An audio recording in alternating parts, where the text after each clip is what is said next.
Alright guys, here we go. We've got a video inside the shed. So Aew inbound, and this is an Aew Dynamite review, which means only one thing. There is a rant about to happen. So, kick off the show with Schiavone.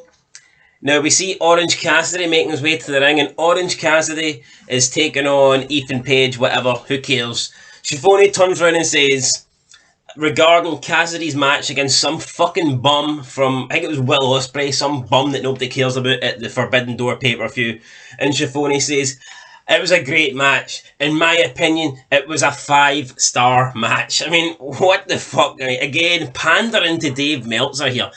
Orange Cassidy, Will Ospreay, two vanilla fucking midgets. What? Did they have a 5-star match? It did that they fuck. Not possible. Those two people cannot have a 5-star match just based on the fact that they're Orange Cassidy and Will Ospreay. It's not possible. And again, why do they have to pander to Dave fucking Meltzer?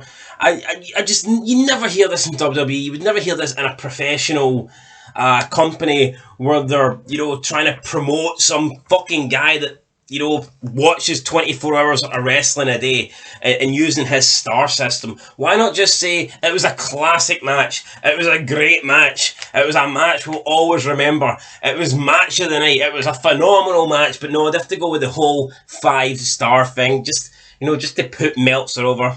Fucking pathetic. Don't watch AEW I don't like watching AEW at all, but especially don't want to watch it to hear people talk about how great Dave Meltzer is and put over his star system. Fuck the 5-star system. Then we have Lambert comes out with Ethan Page, and he's talking about strength. He says that Orange Cassidy says it's not the size of the man in the fight, it's the size of the fight in the man. And Lambert says, that is something a 140-pound man would say. They went on to say that I was surprised there's enough strength to pull up those skinny jeans. And I thought that was pretty funny. I like Dan Lambert. I like him. Is he good enough to make a 2-hour AEW show watchable? No, but I still like Dan Lambert. Cassidy then beats fucking Ethan Page with a body slam. I get it, small, skinny guy doing a body slam. It's a rib. I get it, it's a joke. He's doing a powerhouse move and the guy's not got an ounce of muscle on him. But, I mean, this looks pathetic. This is like, if he was doing it, I was going to say if he's doing it to a jobber, but I forgot the entire roster's jobbers. But you get my point. This just buries Ethan Page here. If he's doing it to a development guy, a random guy they've picked from fucking local independent scene, fair enough, but they're trying to treat Ethan Page as like a legit guy, and he's lost to a body slam from Orange Cassidy. I mean, unreal. We then had Christian. He was at the top of the ramp. He was getting interviewed by Tony Schiavone. He says that the management backstage, upper management, had asked Christian to go out and apologise due to his comments last week. He basically spoke about Jungle Boy's father and the fact that Jungle Boy's father is dead. So Christian says he hasn't apologised ever for anything in his career, but he was asked to apologise. So Christian says he's sorry. Christian says he's sorry that Jungle Boy's family, his entire family, are not dead. So he wishes his entire family was dead, but then he retracts and he says, well, your entire family except your mom, and then he makes like a phone call signal as if he wants Jungle Boy's mom to phone him, to bang her even. So I mean, this is a good promo from Christian Cage. Then he went on to slabber about Detroit. He said that the fans, the fans weren't classy. They were giving them no respect. He says the only thing that Detroit has going for it is the fact that it's pretty close to Canada. So, I mean, Christian's great, but why are we only getting this Christian now? Why the fuck are we only getting this Christian now? Christian, in my opinion, should be champ in this company. I don't see why not. He should be the AEW champion. Put the belt on Christian, but no, we wasted like fucking 6-7 months him teaming up with two dinosaurs. Why? I do not know. Speaking of dinosaurs, we get Luchasaurus. He's looking more heel now. He comes out, and I guess Christian's his manager. I guess they're teaming up. Gives me kind of Christian, Tyson, Tomko vibes. So we'll see if this works. Luchasaurus faces some masked guy. Who the fuck was this? I don't know. But Luchasaurus beats him relatively easy.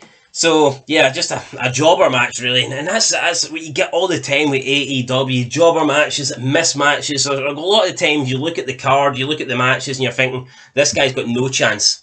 And it was similar when Jade Gargle took on again another wrestler that we do not know. I think she was making her debut on AEW. Just another bum, another person whose purpose to be signed here is just to lose. So again, another match. Jade Cargill beat some nobody. Luchasaurus beat some dude in a mask.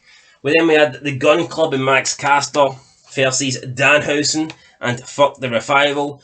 The finish of this match was terrible. Danhausen pinned. Who did he pin? He pinned a member of the Gun Club, but it was they botched it. They were supposed to do outside interference, and you can just tell none of these guys actually know how to work. So the whole finish just looked messed up and clumsy. But you had Audrey Edwards, who was supposed to be distracted. Then you had interference from some guy with a crutch, Jacob Bowens or whatever his name is. But it was a mess. It was a fucking mess. And then Danhausen took about 10 years to pin the guy in the middle of the ring. I don't get it. After the match, we had Billy Gunn. He pushed in one of his sons. His sons looked pissed off. They're splitting up Billy Gunn and the Gun Club. I mean, who knows? I don't really care for the Gun Club. I'd rather see Billy Gunn get a push. Why not? Put the belt on Billy. I mean, look at Billy Gunn. He's a believable champion. He would fucking kill 95% of the people on this roster. So, I mean, why not push Billy Gunn? I would push Billy Gunn. Then we move on to the main event, Blood and Guts. You can call it the Blood and Guts 6 versus 6 match, but what this really is a rip-off of TNA's Lethal Lockdown, and TNA done it better, honestly. It was better than TNA. It was always better than TNA, where, the people start and then the intervals, the other member comes out, and that's what this is. They've just, ripped it off and called it something else. But, I mean, whatever. Then we have Jericho's team comes out. For some reason, they were dressed in red. I do not know why, but they were all wearing red kind of leather trousers, but they had this kind of see-through stringy vest kind of thing on, and they looked fucking gay. I don't know if that's what they were going for, all 6 of them. But they all look gay. They're supposed to be the sports entertainers.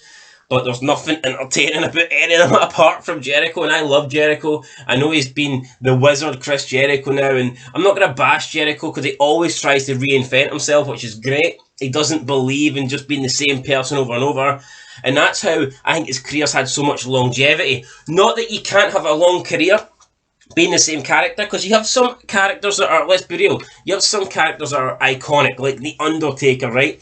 I know he changed it to the whole American Badass Biker Taker, but he didn't need to. I liked it. It was fresh for a while, but let's be real, The Undertaker could have been just the dead man throughout his entire career. But someone like Chris Jericho, as talented as Chris Jericho is, he never really ever had one character that you could look at and go, he could be this character for the majority of his career.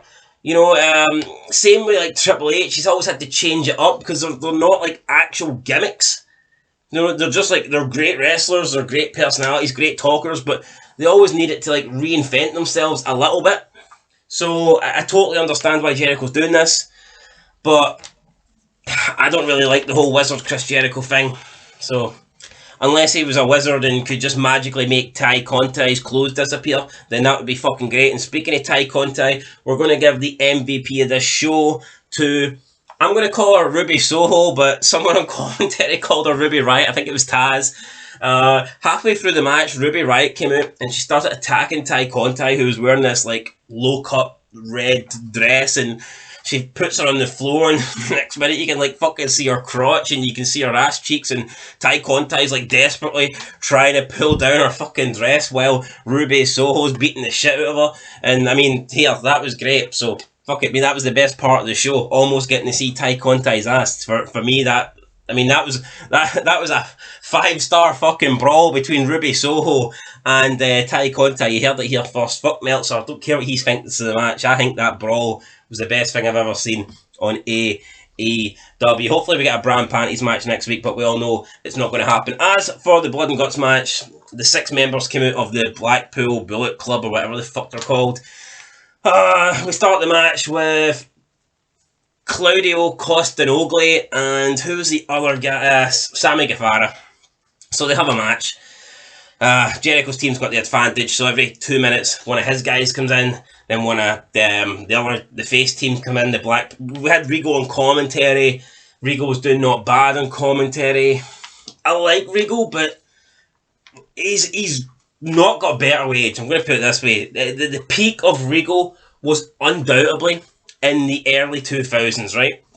I enjoyed the whole William Regal, the working man, and he done some good stuff in WCW.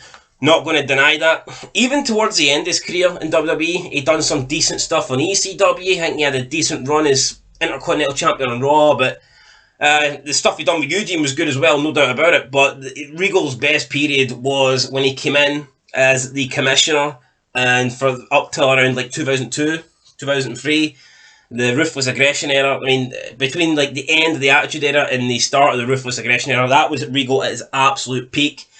He's not as good now, but I still enjoy listening to him. But he's definitely not as good on commentary, definitely not as good on the mic. He sometimes like stutters over his, not stutters, but he sometimes like just stumbles over his words, you know. And I think he miscalled a couple of people by names here as well in this match. But what was the point I was trying to make there about fucking Regal? Can't remember. Shit. I'm stumbling over my words now. Shit, what was the point? I wanted to say something about Regal. Oh yeah, no, he does this thing that really pisses me off. He's like putting over Claudio Castagnoli, and he says, oh, he's 10 times the man and wrestler I ever was. Wrong. No, William Regal's better than Cesaro. William Regal's better than Claudio Castagnoli. I don't give a fuck, right? William Regal has produced some of the best moments in wrestling history, right? In terms of a talker, in terms of a heel, you know, that cocky, arrogant, fucking foreign English heel that looks down on Americans and stuff like that. I mean, the posh fucking snob, William Regal's one of the greatest characters of all time. You could make a case he's the best. He's the best person never to win a world title, and I would genuinely say that. I think maybe William Regal is above Scott Hall. My personal opinion. I think you can make a really good case for William Regal to be the best person never to win a world title, and for him to say Cesaro is 10 times the man he ever was. Why? I get it. He's trying to put him over, but let's just not lie, Regal. Come on. Why are you doing yourself dirty like that? You are way better than fucking Cesaro. Cesaro's not even on the same planet as William Regal when you talk about the all-round package as a professional wrestler. Is Cesaro good in the ring? Yeah, he's alright. Is he tough? Yeah, he's tough. But, I mean, as a professional wrestler, as someone who has to have the it factor, you know, the character, the personality, the presence, Cesaro's just not it. Cesaro's a guy that would fit in Ring of Honor for life, right? That's it. Apart from the fact, he's got nothing going for him apart from the fact he looks a wee bit like Jason Stratham. So, I mean, yeah, I'm just not buying this for William Regal. I get why he's doing it, trying to put him over, but let's just be real, Regal. Come on, you are way, way, way better than Cesaro. We get a shitload of weapons in this match. We get thumbtacks, shards of glass. We get everything. We get to almost see Ty Conti's ass. I've already covered that. Fire extinguisher. You know, it was just these matches just never really flow well. You know, it's always the team with the advantage have got the upper hand. And then the other team, when they get the advantage, they have the upper hand. It's just people hitting each other with weapons. I mean, it's a decent brawl. It is what it is. But I never think you're going to get a classic with these things. To me, it's just there's too many people in the ring at the same time. That's just my opinion. Then they got to the top. They brawl in the cage. Jericho and what's his name? Fat ass Jericho and what's the fatty called? Eddie Kingston. Kofi Kingston. Fuck me. At least Kofi Kingston's in shape. Eddie Kingston's fucking fat as fuck. Plus he's white. Kofi's black. How did I get those two mixed up? Yeah, so they're fighting on top. Sammy Guevara goes up to save Jericho. He gets tossed off the cell through the table. Then some other guy goes up to help Jericho, I think, and then Claudio Castagnoli goes up. Eddie Kingston has Jericho in a submission, like this armbar kind of rear naked chin holder. So I don't know what it is. He's got him in this shite looking submission. Meanwhile, Claudio Castagnoli puts some guy in the swing, turns him over, sticks him in like the sharpshooter Boston Crab. Can't remember what it was. And the guy taps out. And the whole thing is, even though the Blackpool Bullet Club win the match, Eddie Kingston's pissed off because he had Jericho in a submission. He believes Jericho's about to tap, and he thinks that Claudio Castagnoli stole the victory from him. Even though their team won, he wanted to be the one that pinned Jericho. And I think even on Twitter there was a beef for me, and Kingston was saying that he doesn't like this guy, doesn't trust this guy. Then when they're celebrating, they pretty much refuse to kind of acknowledge each other. I think Claudio Castagnoli was trying to raise Kingston's hand, but Kingston wasn't having it. 6 of them celebrate on top of the cage, and that's how AEW Dynamite, goes off the air. So yeah, that was it. Overall, the main event pretty much lasted an hour. So we got the first hour was pretty much everything else, and then the last hour was just the main event. Far too long in my opinion. Just not enough backstage segments or anything like that. I know AEW don't really like them because it's all about wrestling and fake flips and dives and all that shit. But you need segments. You definitely need segments to break up the matches, and we just didn't get enough of that here. I liked Dan Lambert. Christian's promo was good. I thought that was good. I'm interested to see what goes with him and Luchasaurus. And fucking Ty Conti's hot as fuck. And the main event was decent, so it wasn't that bad. Overall, I thought this Dynamite was alright. I'm gonna give it a 4 out of 10. I can't give it any higher than that. The main event was okay. I liked the Christian Cage promo. And Dan Lambert had a couple of good lines on his way to the ring, but did we really need the Luchasaurus match? Was just a fucking job match. Gargle versus another job or 2 job matches. The first match of the night may as well be a job match. Cassidy versus Ethan Page. Who gives a fuck about that? And then we had the Gun Club and Max Caster versus Danhausen and Fuck the Revival. Again, more jobbers. Danhausen, how supposed to take this guy serious? So, minus the Christian promo and the main event, everything else was pretty shit. Like I said, I did like Lambert's speech on the way to the ring, but again, the opening match was shambolic. Who gives a shit about Cassidy and Ethan Page? I certainly don't. So I'm going to give it, guys, a 4 out of 10. I feel like I'm being generous, though. If the rest of the show was better, if you didn't have these fucking jobbers everywhere, then perhaps it could have been higher. But they're missing Bryan, they're missing CM Punk. There was no Sting tonight. It's weird. None of the women were really there. You Jade Cargill, but where's the likes of Thunder Rosa and the Japanese chick and Britt Baker? Where was Adam Cole and the Young Bucks? Where were all these people? Just kind of made no sense. It almost seemed like they were just going with half the roster the night, another half got the night off. I don't know. Anyway, guys, 4 out of 10. Let us know what you thought down below. I'll catch you in the next one. And until then, AEW fucking sucks. Peace.